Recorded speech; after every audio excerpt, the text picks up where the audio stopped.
और हमने 2 रोटी चाहिए जीने के लिए। ये कार और कोठियों को प्राप्ति की होड़ लगा कर हमने अपने कर्म बिगाड़ लिए। परमात्मा कहते हैं जीने के लिए तो हमने 2 रोटी चाहिए, 2 रोटी। ये कार और कोठी की होड़ लगा के तो हमने अपना जीवन बर्बाद कर लिया, अपने कर्म फोड़ लिए। तो भाई और बहनों, वर्तमान में जिस कदर हम भक्ति कर रहे हैं, गुरु को प्रसन्न कर रहे हैं, हवन कर रहे हैं, इससे परमात्मा हमें वो 2 रोटी भी बहुत अच्छी देगा, बहुत अच्छी देगा परमात्मा। और समय पर गुरु जी कह रहे हैं बरसात होगी, बिना यूरिया बिना कीटनाशक के बढ़िया फसल होगी, ना कोई कीड़ा लगेगा, ना कोई फसल बर्बाद होगी। हमारी भक्ति के कारण परमात्मा ऐसा करेगा।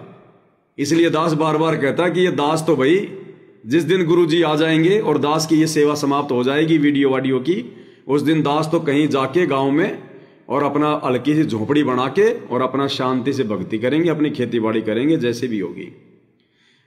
अब भाई और बहनों, इस बात को सुनकर, इस वीडियो को देखकर जो मैंने पहले बनाया था, कुछ एक भगत भाई बहनों के शंका हो गई। उन्होंने कहा कि भगत जी आप तो गांव में चले जाओगे, अब जिनके जमीन नहीं है वो कैसे गांव में जाएंगे? तो जरूरी है कोई गांव में जाना? जब शहर में रह रहे हो तो शहर में रहो, क्या दिक्कत है? नेक नीति ईमानदारी से रहना, चाहे वो कहीं भी रहो। ये तो भक्तों के अपने अपने विचार हैं। कोई भीड़ में रहना चाहता है, कोई भीड़ में नहीं रहना चाहता। भाई जिसके गांव है, जिसके मकान है, वो अपने गांव में रहो, फिर बाद में फिर शहर में हमने क्या करना? जब परमात्मा गांव में सारी सुविधा देगा। कबीर सागर के सरलार्थ में गुरुदेव ने लिख दिया कि छोटे छोटे काम धंधे शुरू हो जाएंगे। ये ज्यादातर फैक्ट्रियां, कंपनियां वगैरह नष्ट कर दी जाएगी। विज्ञान को ज्यादातर समाप्त कर दिया जाएगा। इन भौतिक वस्तुओं को ज्यादातर समाप्त कर दिया जाएगा। लोग सिंपल कपड़े पहनेंगे, सादा जीवन जिएंगे, और गांवों में पहले की तरह काम धंधे शुरू हो जाएंगे। छोटे छोटे जो कुटीर उद्योग है, लघु उद्योग है, वो शुरू हो जाएंगे। कुम्हार अपना मटका बनाएगा। ये स्टील फिस्टील के बर्तन, गैस कुकर फुकर कोई काम में नहीं लेगा। आजकल तो पता नहीं क्या क्या बनाओ, क्या आती है वो इडली डोसा सांभर बनाओ, पता नहीं उसके लिए लेके आओ, कुकर में दाल पकाओ, कुछ नहीं। परमात्मा ने साफ साफ लिखा हुआ है कबीर सागर के सरलार्थ में, कुटीर उद्योग शुरू हो जाएंगे, लघु उद्योग जैसे पहले होते थे। दर्जी गांव में ही सिंपल तरीके से वो कपड़े सिला करेगा। ये जींस फिंस पहनना सब छोड़ देंगे, टाइट कपड़े फालतू के, ये तड़कीले भड़कीले। कुम्हार अपने मटके बनाएगा, मटकों का पानी पिएंगे। ये फ्रिज विरिज की होड़ समाप्त हो जाएगी फालतू की। कुकर फुकर फलाना दिखना सब। छोटे छोटे उद्योग धंधे, चप्पल जूते बनाने वाला चप्पल जूते बनाएगा। फिर कहां हमारे खर्चे होंगे फालतू के? ब्याह शादी बात छुचक लेना देना है, कोई पार्टी वार्टी करना, फालतू के खर्चे दिखावा सब बंद हो जाएंगे हमारे। और समय पर परमात्मा बरसात करेगा, बढ़िया मौसम होगा। और मान लो अगर कोई बेचारा अगर कोई कमजोर भी होगा तो प्यार प्रेम इतना हो जाएगा, अपने भगत भाई बहनों की मदद करने से पीछे फिर कौन हटेगा? जिसके खेत में अनाज नहीं होगा किसी कारण से, दूसरे भाई बहन 4 बोरी आके डाल जाएंगे, ले भगत जी जब तेरे हो जाए जब मुझे दे देना। ऐसा प्यार प्रेम होगा जो आज से 40 साल पहले था। आज से 40 साल पहले गांव में यही तो प्यार प्रेम था। तो भाई और बहनों, वो समय आएगा। इसलिए दास कह रहा कि फिर इस भागदौड़ की जिंदगी में नहीं जिएंगे, एकांत में जाके अपनी भक्ति करेंगे। ना भक्तों से ज्यादा मिलना जुलना होगा, क्योंकि परमात्मा ऐसी व्यवस्था करके जाएंगे, किसी को धक्के खाने की जरूरत नहीं पड़ेगी कहीं घूमने की। ना कोई आश्रम की व्यवस्था होगी, कोई एक आधा आश्रम समझ लो बड़ी मुश्किल से, जो परमात्मा एक सिस्टम सेट करके जाएंगे नाम वगैरह के लिए। और दूसरा भाई और बहनों, जैसे गुरुदेव बार बार सत्संग में कहते हैं कि इस दास ने प्रथम नाम और शतनाम को तो लगभग सार्वजनिक जो है कर दिया। यानी गुरुदेव ने प्रथम नाम को और शतनाम को तो अपने सत्संगों में सार्वजनिक ही कर दिया। लेकिन आने वाले समय में क्या करके जाएंगे परमात्मा? ये प्रथम नाम की शतनाम की दीक्षा ये सार्वजनिक मिला करेगी। ये टीवी चैनल वगैरह पे टाइम फिक्स हो जाएगा। जैसे पहले के समय में रेडियो थे और रेडियो में टाइम फिक्स होता था कि दिन में 1:30 बजे समाचार आते थे, फिर रात को 7:30 बजे आते थे। तो लोगों को पता होता था, उसी समय खाओ के खाना और अपना रेडियो ऑन कर लेते थे हमारे दादाजी, हमारे पिताजी। उस समय टीवी तो थे नहीं, तो टाइम उनका फिक्स होता था कि भैया इतने बजे रागनी आएगी और इतने बजे जो है ये समाचार आएंगे, तो उसी समय ऑन कर लिया करते थे। तो आने वाले समय में भाई और बहनों ज्यादातर टीवी चैनल भी समाप्त हो जाएंगे, बहुत ही सीमित रहेंगे और उन पे बकवाद नहीं चलेंगी, कोई राजनीति नहीं चलेगी, केवल गुरु जी के सत्संग चलेंगे, गुरु जी के प्रवचन चलेंगे। और ये प्रथम नाम और शतनाम ये सार्वजनिक दिए जाएंगे टीवी चैनल पर कि जिन जिन आत्माओं को प्रथम नाम लेना है वो इतने बजे अपने टीवी को ऑन कर ले, ये प्रथम नाम दिया जाएगा। उस समय वो गुरु जी की डीवीडी चलेगी ओरिजिनल खुलेआम, और उस समय बैठ के नाम लेंगे जिन जिन को लेना होगा। फिर सतनाम जिनको लेना होगा वो बैठ जाओ भाई खोल के अपना टीवी। ये 2 मंत्र तो सार्वजनिक मिलेंगे, सार्वजनिक। और तीसरे मंत्र की परमात्मा कोई व्यवस्था करके जाएंगे अपने हिसाब से। तो बताओ फिर कहां भटकेंगे हम? गांव गांव में भगत होंगे क्योंकि सब भगवान की भक्ति करेंगे। बताओ फिर भक्तों को फिर आश्रम में इकट्ठा होने की जरूरत क्या है? अरे जब गांव में भगत हैं तो गांव में मिल बैठ के महीने में एक बार अपना साथ संगति कर लेंगे। अब उसी परमात्मा की चर्चा के लिए गांव से फिर जाओ कहीं आश्रम में, ये परमात्मा बखेड़ा करके नहीं जाएगा। इसलिए दास कह रहा कि भैया एकांत में अपनी भक्ति करेंगे, अंतिम समय अपने नानक जी की तरह अपने बिताएंगे। और तुम टेंशन क्यों ले रहे हो भाई शहर में रहने वालों? अरे जिनके जमीन नहीं, जिनके मकान नहीं, वो टेंशन क्यों ले रहे हो? ये जमीनी जमीन खाली पड़ी रहेगी, जमीनी जमीन। ये जितने बड़े बड़े जो ये जमींदार जो ये जमींदार जो बन के बैठे ना, ये जमीनों के मालिक, 100 बीघा 200 बीघा, ये बिना भक्ति के इनके बक्कल उतरेंगे, इनकी जमीन खाली पड़ी रहेगी। और अगर भक्ति में आ गए तो ये खुद ही कहेंगे भगत जी मैं क्या करूंगा, भगत जी मैं क्या करूंगा इस जमीन का, मेरे लिए तो 5 बीघा बहुत है, ये 150 बीघा तो फालतू है। लो भगत जी 5 बीघा आप लो, 10 बीघा आप लो, खाओ कमाओ। ऐसा माहौल आ जाएगा आने वाले समय में, ऐसा परमात्मा सतयुग जैसा माहौल पैदा कर देगा यहां पर हजारों वर्षों के लिए। तो जिनके मकान नहीं है, जिनकी जमीन नहीं है, उनको मकान भी मिलेगा, जमीन भी मिलेगी, एक्स्ट्रा फालतू में पड़ी रहेगी। और फिर फालतू में कोई जोतेगा ही नहीं, क्योंकि वर्तमान में तो ज्यादा से ज्यादा जमीन लोग इसलिए जोत रहे हैं क्योंकि ज्ञान तो है नहीं। और उसी जमीन में ठोक ठोक के यूरिया, ठोक ठोक के यूरिया, फसल पे फसल, फसल पे फसल। क्यों?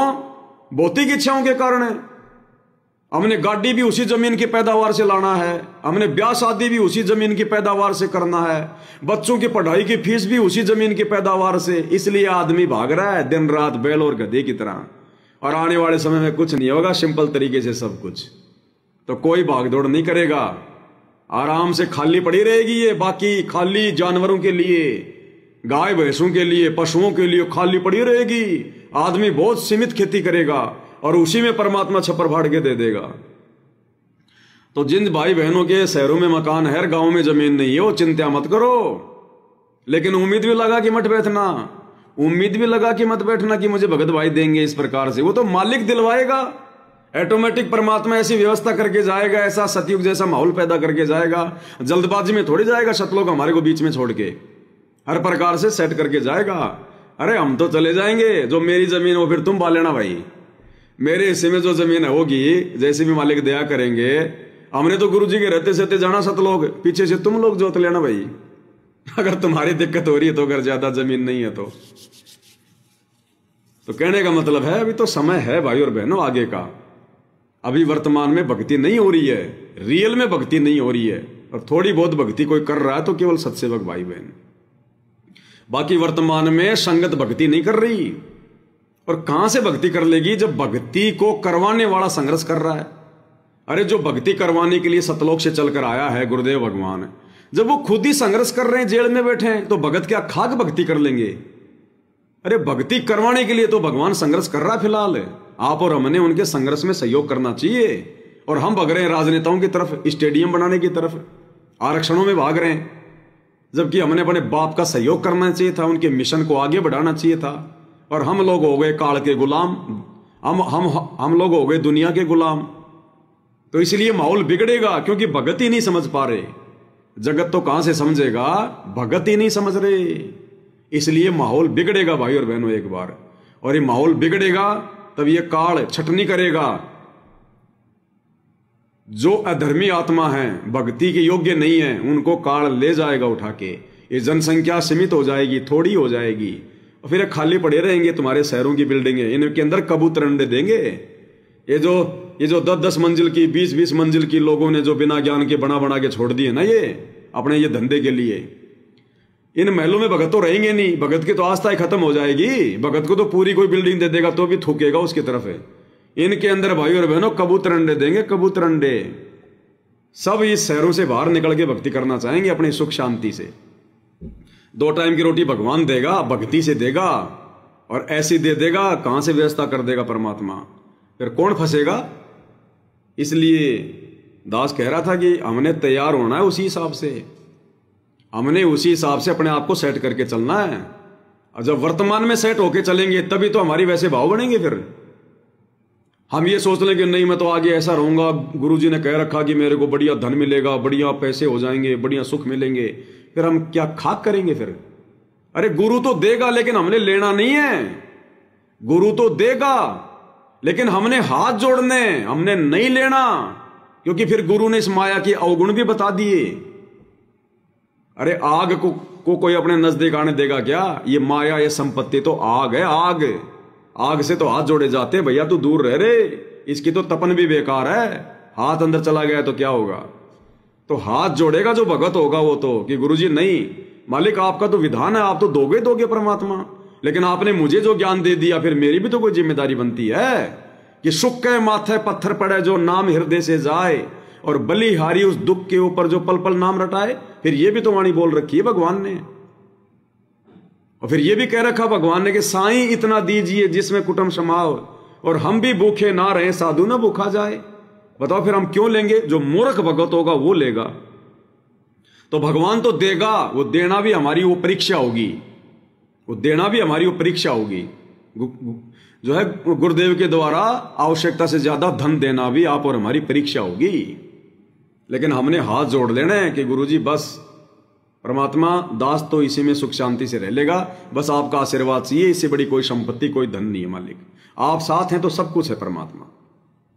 इस प्रकार से तो क्या करें गुरुदेव? नंबर का काम करें, रिश्वत ले में, चोरी, देसी घी की जो चलाते हैं, गाय और भैंस के घी की।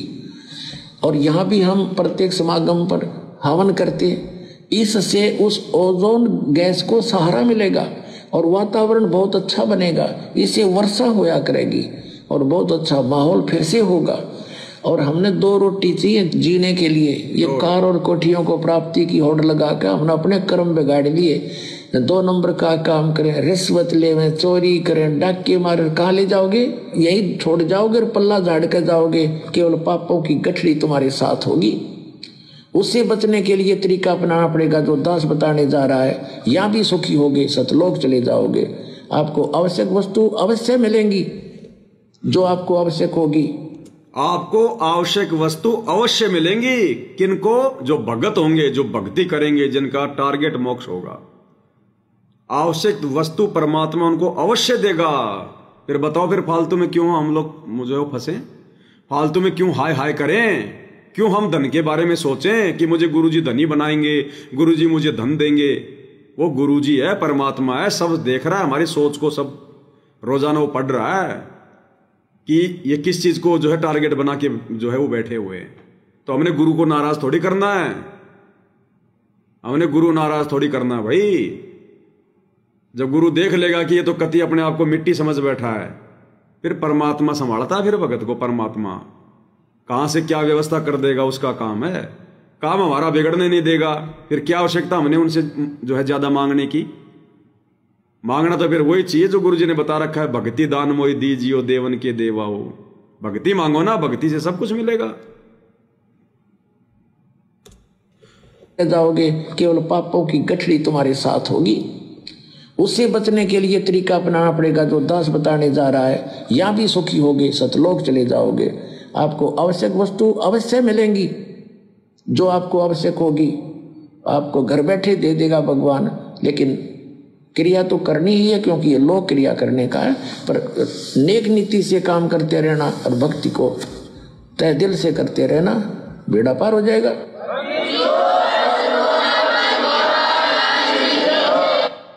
तो भगवान कह रहे हैं कि आवश्यक वस्तु आपको परमात्मा अवश्य देगा और घर बैठे देगा।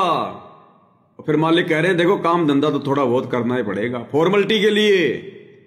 वर्तमान में तो जिम्मेदारियों के लिए कर रहे हैं फालतू में।